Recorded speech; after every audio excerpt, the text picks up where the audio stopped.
Okay, this is my recap of the end, the series finale of Lost. I'm going to break this up into three parts because it was way too epic for me to just put into one whole video. I'm also going to add some fun little things. I'm going to do my crying meter, which is like a time I cried during a scene on a scale of 1 to 10. My happy dance meter, which is when I did one of these, 1 to 10 also. A, oh my god, what the fuck moment, 1 to 10. You get the rest. And happy dance, tears, all that. I'll just let you know what I was thinking. Okay, so when we start off, we have this epic fucking opening montage. Epic meter at 10 already. Plays like the Oceanic reprise that's been used in this season, and Christian Shepherd's coffin's getting rolled in, and Jack is looking at um, he's looking at x-rays in the flash sideways, and he's like rinsing his hand, he's like washing his face in the original timeline. Ben's making a cup of tea for himself, and he's loading bullets into a gun in the original, and he looks over at Locke, who's winding a rope, and then Locke's getting ready for surgery, and Sawyer is at the police station. He looks at the mirror he broke in Recon, and then he goes back in the original timeline, and he's looking at Kate's wound, inspecting it, and it was just a wonderful opening. I give you guys credit for that one. Good job, Carlton, Damon, all the writers. Anyway, Desmond starts talking to Kate, and she says, and Desmond signs for Christian's coffin. I don't know exactly how he managed to get away with that, but he's Desmond, so we're just gonna go with it. And Kate's just like, well, do you know that guy? And he just says, not really. His name's Christian Shepherd. And she's like, really? That's an awesome name. And we were all kind of like, go, Kate. Yeah, we've all kind of been thinking that for 6 seasons. But he says, and he tells Kate he's going to take her to this concert, and she says, you know, what are you doing with me? Why are you? She's like, why am I here? And he goes, I can't explain that to you. You'll just have to see. Confusing at first until we saw the end, but whatever. So then we go to the original timeline, and Jack is standing in the river acting all Jesus-like, I guess. But him and Sawyer are discussing what they have to do. He says he has to go to the light to protect it, as Jacob told him. And he needs Desmond because that's why Desmond was brought to the island. Sawyer says, well, Jacob doesn't seem like the kind that would say that. And Jack agrees, and Hurley goes, yeah, he's worse than Yoda. I love you, Hurley, so much. I love you. You're such a big teddy bear. But he just they make a trek to go to the light, and we've switched to Locke and Ben walking through, and Sawyer's spying on them, and Ben just points a gun at him. He's like, oh, as long as you're watching, why did you join us? Oh, sexual references, I love you. But he starts to follow Locke and Ben, not really by choice, but um, they go to but he explains how he's going to destroy the island, and how and that he's going to escape, the island's going to sink to the ground, and that the little candidates are all going to die. And Sawyer says, well, there are no candidates anymore. He's the protector now. And Ben gets kind of confused. He's like, well, when I thought you said you were destroying the island, I thought you meant figuratively, since you said I was in charge. And he just said, yeah, I didn't mention to you that it's going to sink to the ground. You're welcome to join me, but I'm just going to sail away from this place because I'm a badass and I'm a friggin' sociopath. But, we go back to Jack and Kate. I'm a little fuzzy on the details. I can't bring myself to rewatch it, because then I don't know, I just can't. It's really over at that point.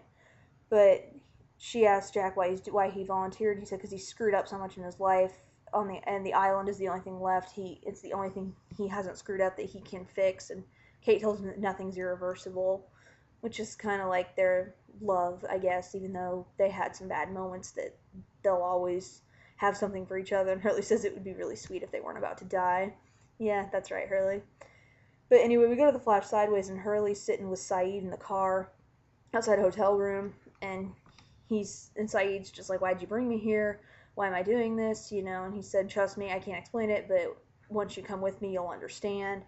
And he says, I'm going to go in here real quick, just wait for me. And Saeed's like, well, why should I do that? And he just says, well, you don't have to, but if you stay here with me, you'll see that it's going to be better.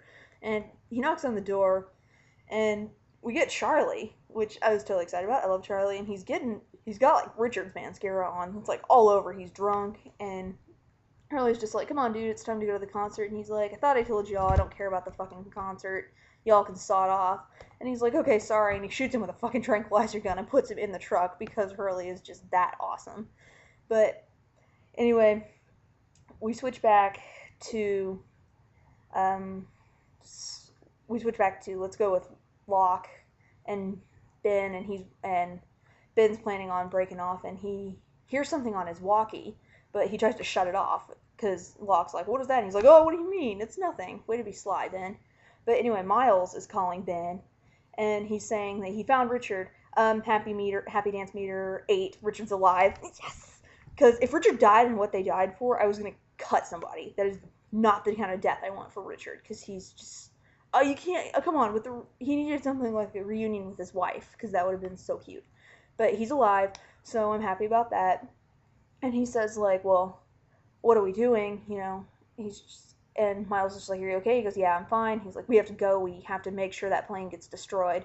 So they start going to Hydra Island, and they're gonna go destroy the plane apparently. And we get to um, Jack and Kate and actually, let's go to the Flash sideways first. We get Jin and Sun, because Miles tells Sawyer that he noticed that Saidra escaped, and that there was one person who got in that crossfire, Sun Pike, and that he needed to make sure she was okay. So Sawyer decides to go to the hospital to check on them. In the Flash sideways, we get Jin and Sun in the hospital room. Jin tells her that a doctor's coming to check on the baby, and as long as she's okay, then they're allowed to go. And Sun's just like, well, where are we gonna go? Just keep running away from my dad. Doctor steps in. It's Juliet! Juliet is back. She is the baby doctor. Yes, yes, yes, yes. Happy Dance Meter at 8. We'll do that. But anyway, she starts getting the ultrasound ready for them. And she puts the ultrasound stick thingy, I don't know what that's called, on Sun's stomach. And she remembers from when Juliet gave her an ultrasound in the medical station in season 3. And she remembers everything, and she's telling Jen, I remember. And he says, you remember what? And Juliet says, well, look right there, that's your baby. And Jen looks at it, and he remembers, oh god, it was when they took off on the raft, just them sitting by the campfire, when the freighter exploded and she thought Jen was dead, and then when they reunited, and then when they drowned. Which, why did they have to show that to us again? Really? We don't need to see that again. We were already sad enough. But they remembered, and they were crying, and my cryingness meter, let's put it at 7. I was crying. I don't even care. I was so happy for them. And Juliet tells them, well, that's your baby.